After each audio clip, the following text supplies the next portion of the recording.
чечим Алланыкы болот. Жерде ошол аткарылат. А эгерде кыйынчылык келип калса, өзү кылып койсо да не кылат? Бирөөгө төңкөгө аракет кылат да, паланчы кылды депчи. Кээде оорутуп, кээде кыйынчылык жөнөтүп коет. Мунун максаты бир адамга кадыр барк берем деген болсо, эч ким аны түшүрө албайт.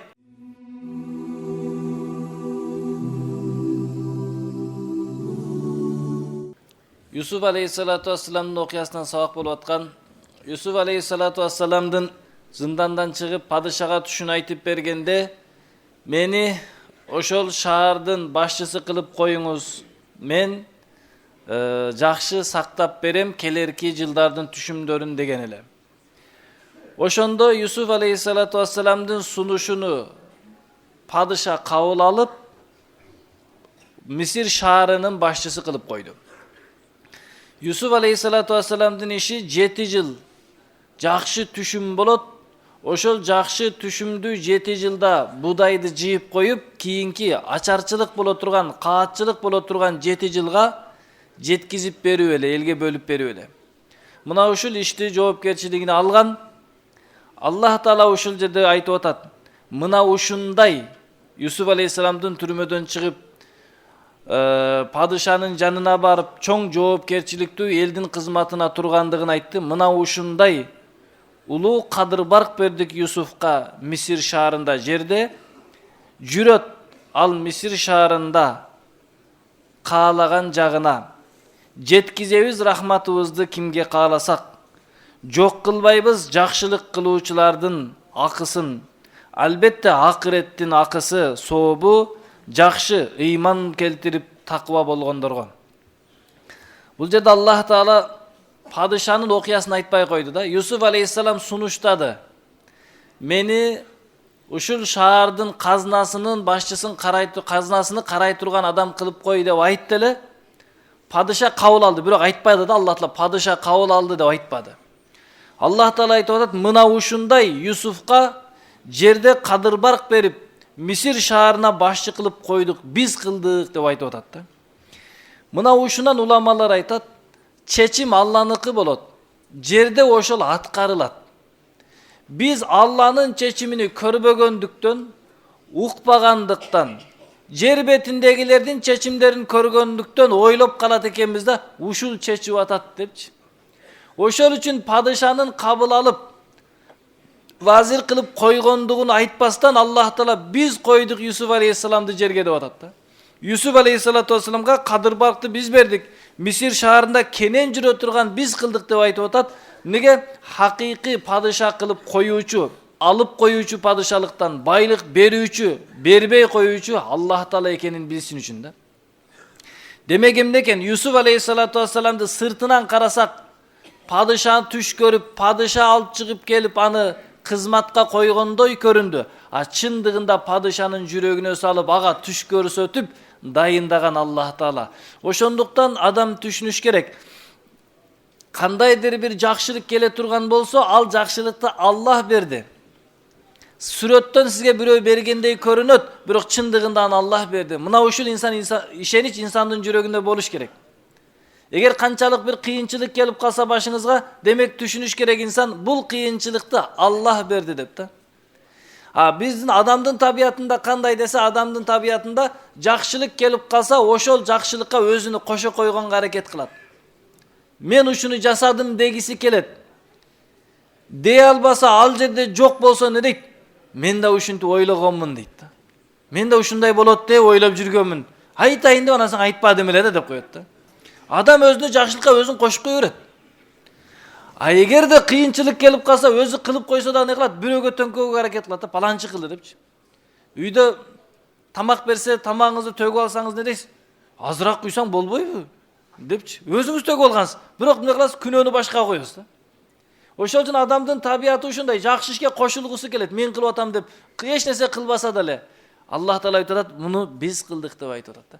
Ошол үчүн кандайдыр бир жакшы иш болуп турса, аны Аллах кылды деп айтабыз. Мен дебейбиз, кошпойбуз.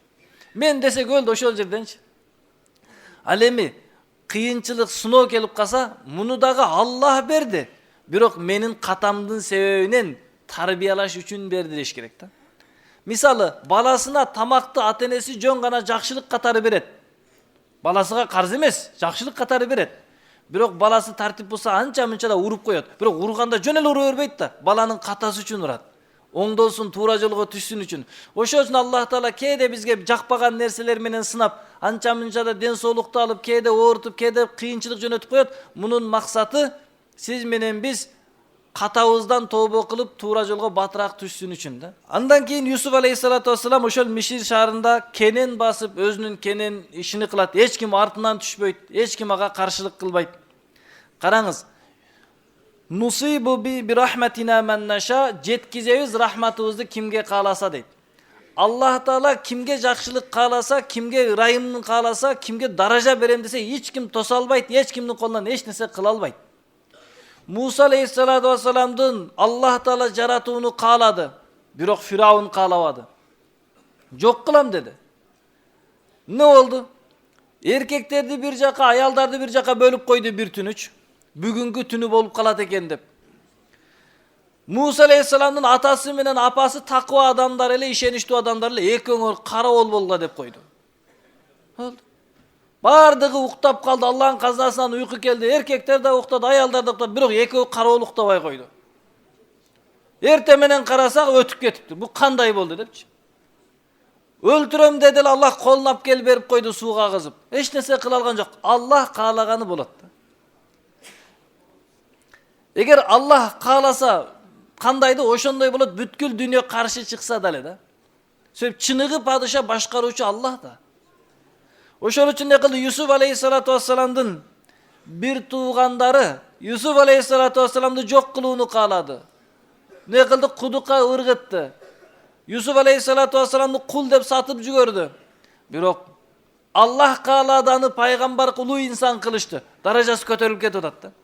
Пайгамбар алейхиссалату вассаламды дагы Меккеликтер жок кылууну каалады. Аллах Таала улуу пайгамбар кылып дин жеткизүүнү каалады. Меккеликтер пайгамбар самдын чачын да түшүрө алган жок го. Тескерисинче күндөн күнгө мусулмандар көбөйүп, дин чоңоюп, мына бизге чейин жетип келди го дин.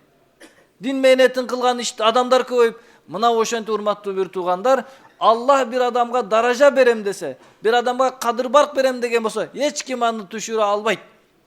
Аллах берген кадыр барк байлыкка байланбайт. Аллах берген кадыр барк бийликке байланбайт. Аллах пайгамбар алейхиссаламга ушундай кадыр барк берди, эч кандай байлыгы жок эле, эч кандай бийлиги жок эле. Бирок ар бир адамдын жүрөгүндө мухаббаты бар эле да. Мына ошентип эмне кылды Юсуф алейхиссалату вассалам? Аллахтын рахматы менен пайгамбар да болду, ошол жерде болуп калды. Риваяттарда келет, Юсуф алейхиссалату вассаламга ордундагы баягы мурдагы шаардын башчысы болчу. Ошол биринчи падыша, анан кийин шаардын башчысы бар эле. Юсуф алейхиссалам шаардын башчысы болду, мурдагы кожоюну. Шаардын башчысы кайтыш болуп, баягы азгырган аялы Юсуф алейхиссалам никеленет. Никеленгенден кийин Юсуф алейхиссалату вассалам айткан экен, баягы сен чакырган арамга караганда мына бүгүнгү адал жакшы эмеспи деди.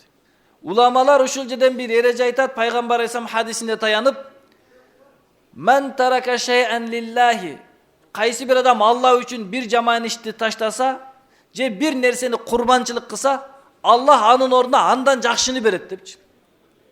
Юсуф алейхиссалату вассалам Зулайка азгырганда макул болбоду эле, Аллах адалдан кылып кайтарып берди да. Чындыгында Зулайка сулуу дагы эле, акылдуу дагы эле да. Юсуф алейхиссаламга Аллах Таала эмне кылды? Адалдан кайтарып берди. Ошол үчүн сиз кайсы бир нерсени Аллах Таала үчүн курбанчылык кылсаңыз, Аллах андан жакшысын берет. Не үчүн Аллах Таала айтып атпайбы? Жакшылык кылуучулардын акысыны жок кылбайбыз депчи. Сулайман алейхиссалату вассаламга Аллах Таала аттарды берген эле. Канаттары бар эле. Ал аттары менен учат эле да. Себеп Сулайман алейхиссалам чоң падыша эле, көп жака барыш керек эле. Бүгүнкүдөй самолет жок болсо, аттарга Аллах канат байлап берди да. Эми падышалык берген Аллах Таала ошол падышалыгынын чегине жете турган күч да берет экен да. Баягы ат берген така берет дегендей, не кылды Аллах Таала? Шама атты баш ийдирип койду. Атка канат берип койду. Эч кимде канат жок эле аттарында, бирок Сулайман алейхиссалам аттарында канат бар эле да. Ошентип бир күн аттарыны кыдырып жүрүп, асыр намазыны каза кылып алат. Күн батып кеткенде Сулайман алейхиссалам кыжаалат болуп, Алланын өкүмүнөн намаз окуудан мага тоскоолдук болуп калды деп аттарını soyup salat, kurbançılık kılıp salat da.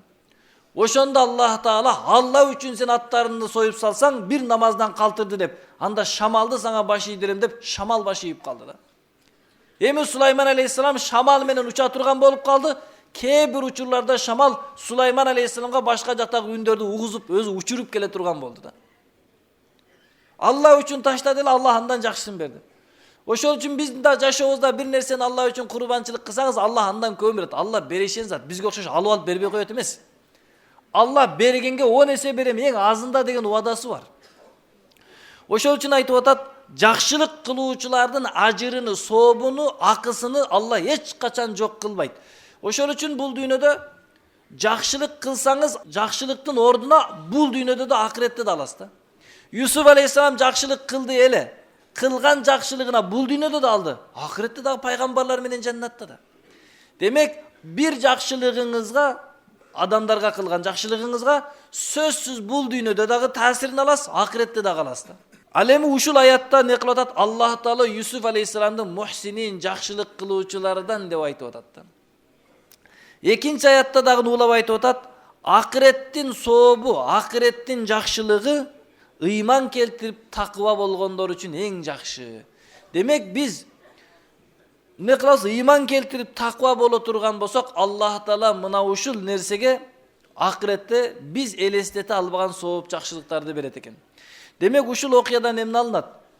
Ушул бүгүнкү сабактын жыйынтыгын карай турган болсок, адам жакшылык гана кылыш керек, себеп жакшылыгың бул дүйнөгө өзүңө кайтып келет, акыретте дагы болот. Ал эми жамандык кыла турган болсоң, жамандыктардын, күнөөлөрдүн кээ бири бул дүйнөдө таасири тиет. Туугандар менен мамилени үзүп салсаң, бул дүйнөдө таасири тиет. Кээ бир күнөөлөр бар, гыйбат кылсаң же бирөөгө жала жапсаң, сага да жабылат. Акыретте да күнөө болот. Бирок көпчүлүк күнөөлөрдүн жазасы акыретте эле болот экен да. Акыреттин күнөөсү, жазасы өтө оор болот. Ошол үчүн жакшылыкты Аллах Таала өз ырайымы менен бул дүйнөдө да, акыретте дагы тие турган кылып коюптур. Жана ошондой эле эмне кылабыз? Адамдарга жакшылык кылуучулардан болобуз, жана ар бир келген жакшылыкты Аллах Тааладан гана болду деп билебиз. Эч бир дүйнөдөгү бирөө паланчы кылды, бул жакшылыкты түкүнчү кылды деп айтпайбыз. Ооба, билебиз ушул адамды себепчи кылды, чындыгында бул жакшылыкты Аллах Таала кылды деп. Аллах баарыбызды жакшылык кылуучулардан кылган болсун.